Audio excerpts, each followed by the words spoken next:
The Disney parks have a lot of restaurants, each with its own unique and diverse theme. But what if I were to tell you that they almost had a restaurant themed around legendary magician David Copperfield?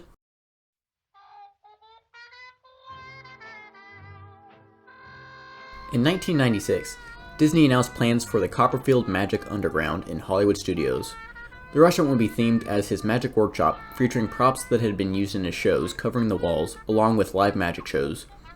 The restaurant would be accessible to guests inside the park as well as outside the park, much like the Rainforest Cafe in the Animal Kingdom. Disney even released billboards advertising the restaurant as well as promotional photos with Disney CEO Michael Eisner. So why can't you eat there now?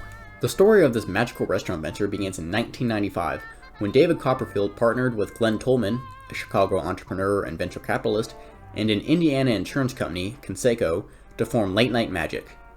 Their first location will be located in Times Square at the corner of Broadway and 489th Street.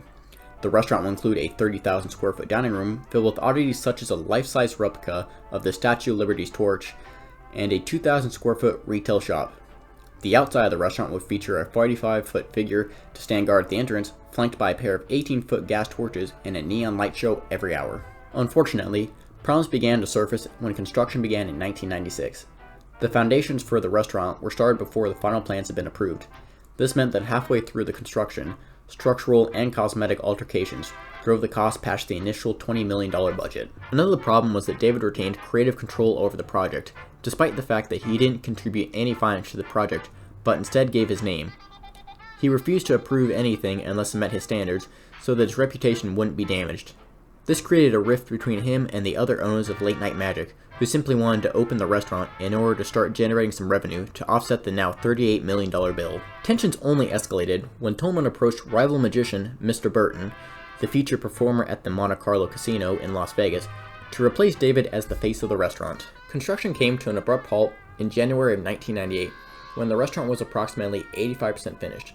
Soon after, millions of dollars of liens had been filed by various contractors, killing any future for the restaurant. The New York Times reported that millions of dollars of illusions were being transported from the restaurant to a warehouse in upstate New York. Having witnessed the disaster of the Times Square location, Disney terminated its contract with Late Night Magic and quietly removed all billboards and advertising for the restaurant. It's sad to see such a unique idea fail when it was so close to becoming a reality, but try not to worry too much. You still have more than 200 dining options on Disney property to choose from.